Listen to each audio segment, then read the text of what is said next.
I leant upon a coppice-gate, when frost was spectre gray, and winter's dregs made desolate the weakened eye of day. The tangled vine stems scored the sky, like strings of broken lyres, and all mankind that haunted nigh had sought their household fires. This is Carolina Haints.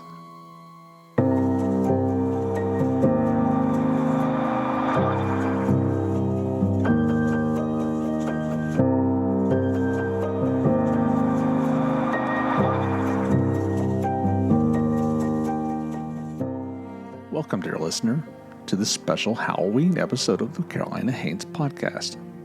I'm your host, Dan Sellers.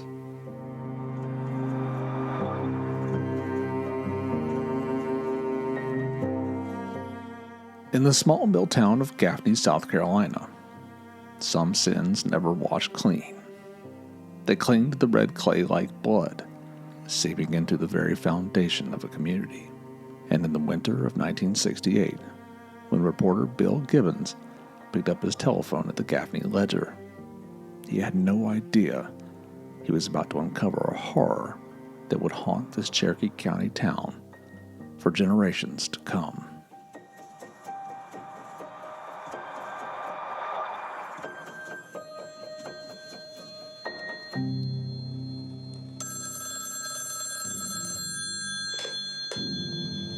I want to confess to 3 murders.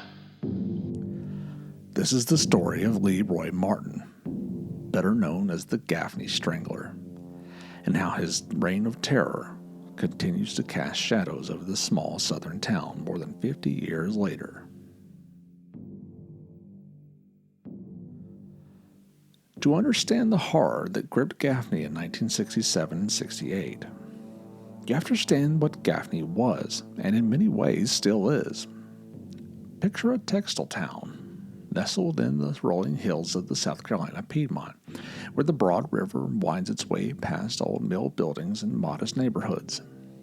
In the 1960s, Gaffney was the kind of place where everybody knew everybody, where front doors stayed unlocked and children played in the streets until the streetlights came on. It was a town built around work, hard, honest work in the textile mills that had defined Cherokee County for generations. Leroy Martin was part of that fabric. A married father of 3, he worked at the local textile mill, blending into the community like so many other working men of his era. He was the kind of man you'd nod at in the grocery store, wave at from your car. Unremarkable. But in May of 1967, something shifted in the shadows of this quiet mill town. On the evening of May 20th, 1967, Roger and Annie Dedman had been drinking at several beer joints around Gaffney. It was a Saturday night like any other. Mill workers blowing off steam, couples having their usual arguments. As Annie drove her inebriated husband home in their red-top cab, they were followed by Leroy Martin for a few minutes. Then, illuminated by the headlights of the trailing vehicle, the cab driver noticed 2 occupants fighting inside the car. The vehicle swerved all over the road as the struggle continued. Finally, the car pulled over and 32-year-old Annie Lucille Dedman jumped out. Later that night, Roger Dedman woke and managed to find his way back home. He was particularly worried about his missing wife. It was not the first time she had ditched him while they were drinking, but he expected her to show up later that morning. Instead, the police knocked at his door with news that would shatter what remained of that ordinary Saturday night. The nude body of his wife had been found dead between the towns of Union, South Carolina, and Spindale, North Carolina. Her raped and strangled body was discovered lying against a chain-link fence next to an electrical transformer off Jerusalem Road.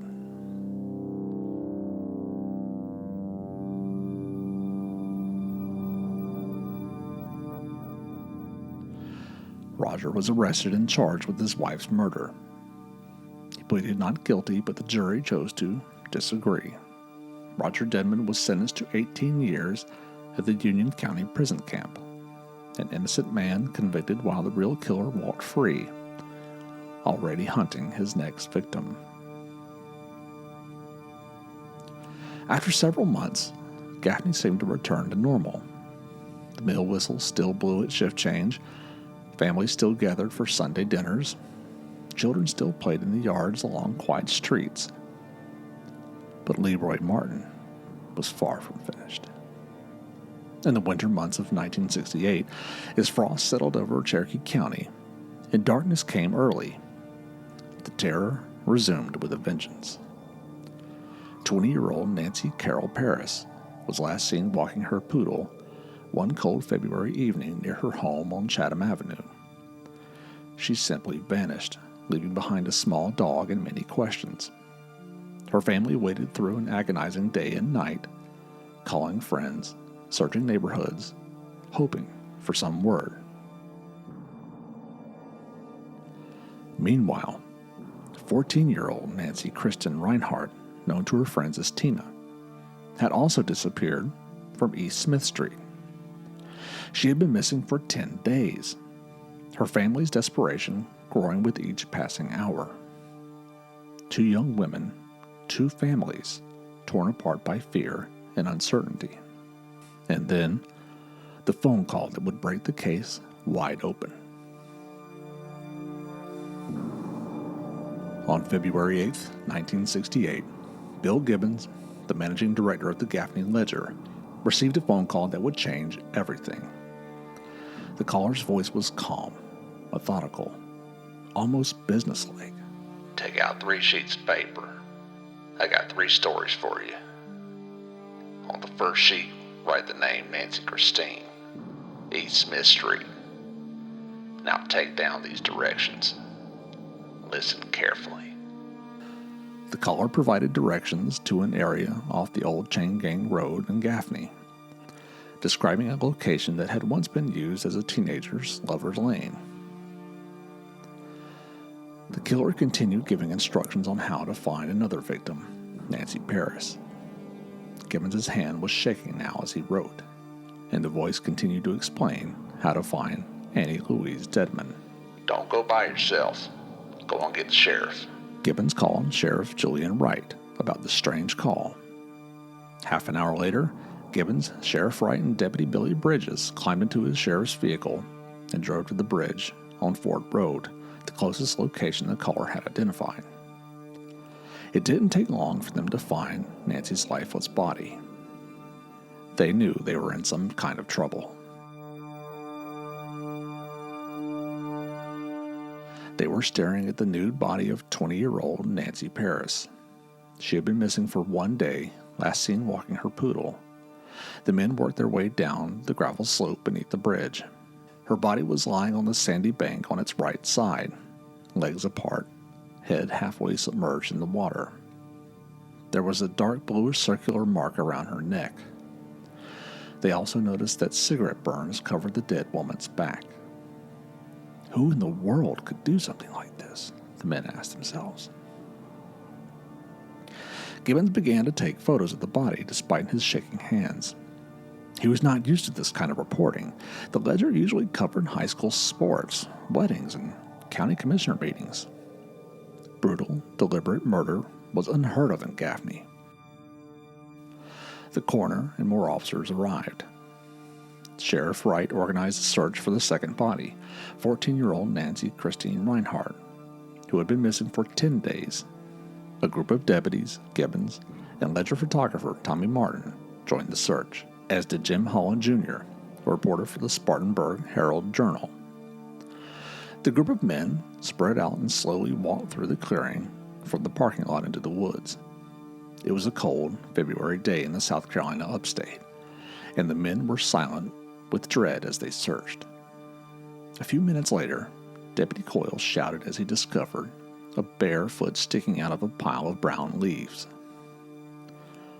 It was about this time that the phone rang at the sheriff's office. Deputy Vernon Wright answered. The caller asked, Did Gibbons get the sheriff to go look for the bodies? The deputy replied that they had, and the caller hung up.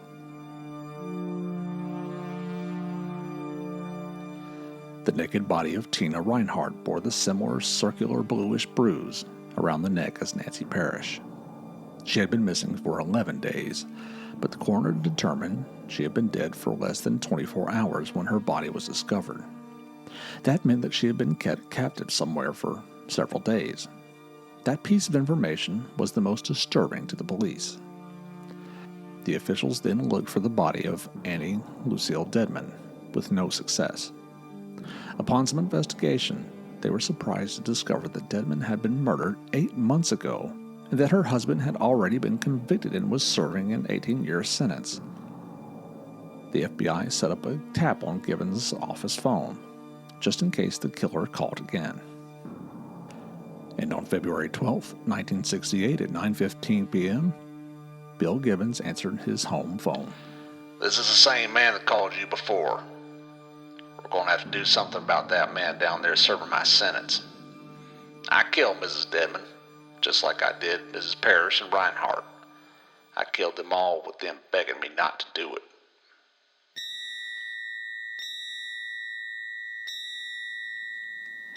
Then the caller began to provide chilling details about Annie Dedman's murder, details that only the killer would know. He even went on to say that the dog she was walking was also dead at the site where she was abducted. The reporter encouraged the killer to turn himself in. I'll get the chair. I had their hands and feet tied when I killed them. Later in the conversation, Gibbons continued to press him and demand to know why he wouldn't just give himself up to authorities. The caller's response was chilling. They'll have to shoot me like the dog I am. But the killer's next words revealed the depths of his psychosis. I'm psycho. The only reason I'm telling you this is to get the other boy out. He's serving my time. One thing you can tell people, I'm not going to pick up any woman that's fat and ugly. I'll be in, but if you don't catch me, there will be more deaths.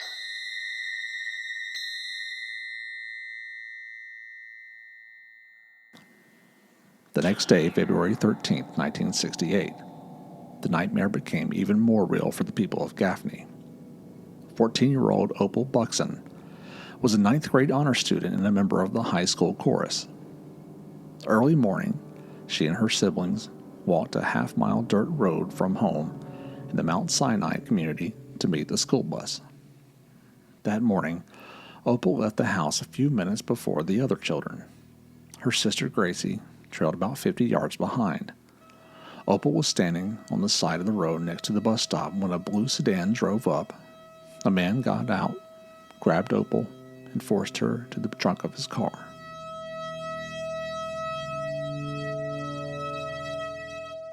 The largest manhunt in Cherokee County history was then organized within an hour. Citizen volunteers joined police, sheriff's deputies, highway patrolmen, and sled agents to scour the area.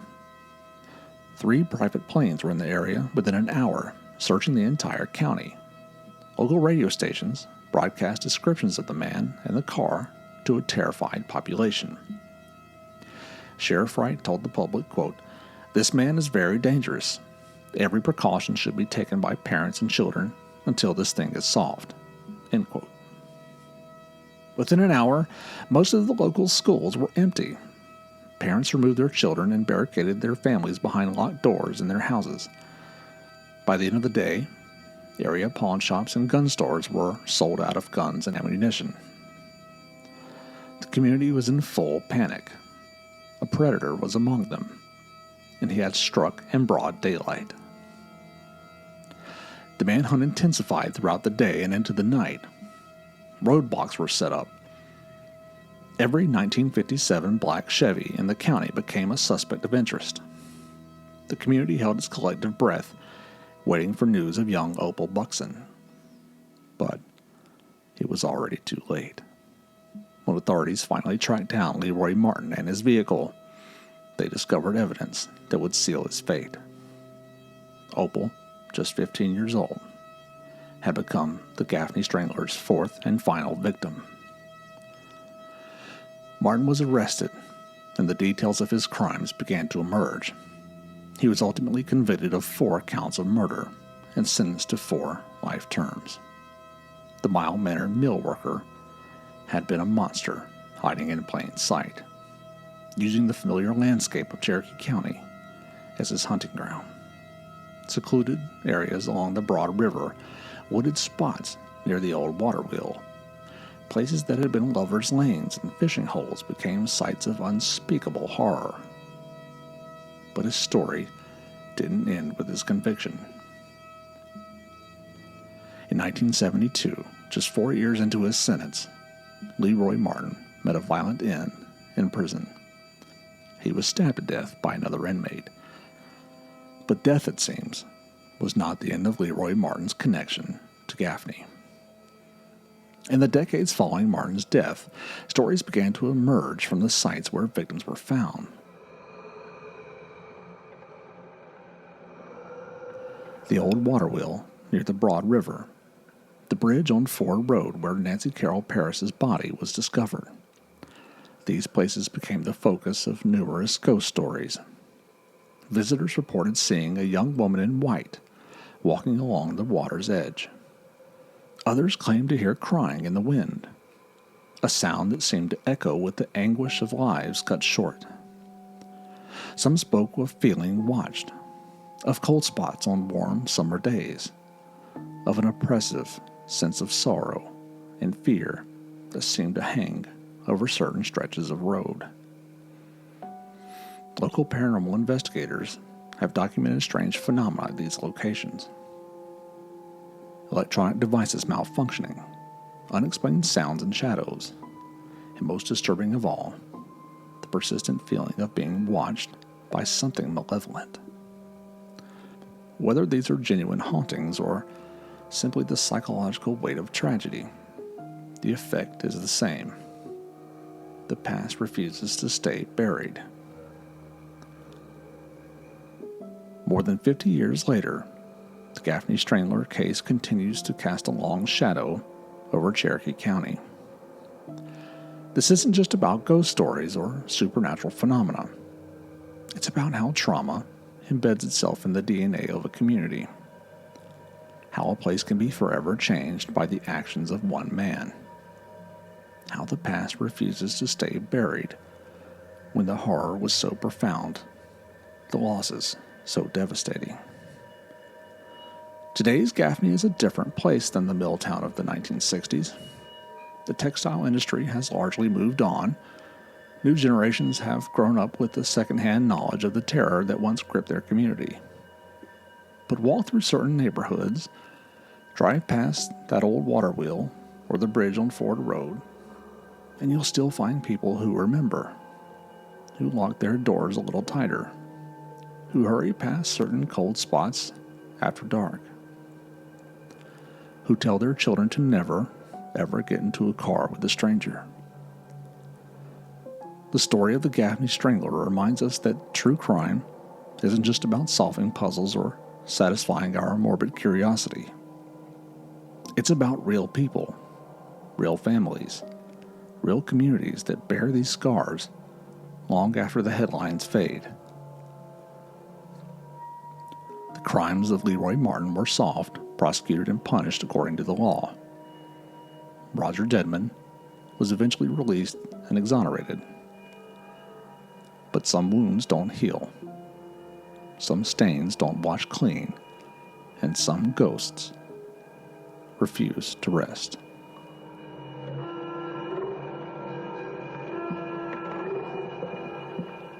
To learn more about the story, check out Palmetto Predators, Monsters Among Us by Mark R. Jones, and I Will Kill Again by Tommy E. Martin.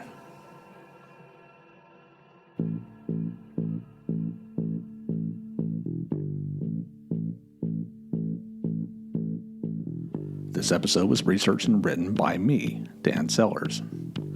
Carolina Haints is produced by Recap It Productions and Carolina Haints Incorporated, a nonprofit organization dedicated to preserving and promoting folklore storytelling throughout the Carolinas. You can learn more about us at our website, carolinahaints.com. Be sure to check out our book, Carolina Haints, Ghost Folklore and Mysteries of the Old North State, written by Jeffrey Cochran and myself, available in bookstores everywhere. And starting this October, my new book, Haunted High Point, will be available on Amazon.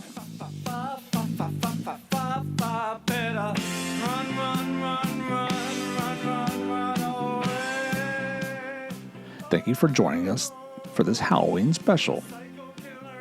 We hope you have a safe, spooky, and happy Halloween. We'll be back with more episodes of Carolina Haints Presents Folk in the coming months. Until then, keep your doors locked, your lights on, and watch your back for the things that go bump in the night.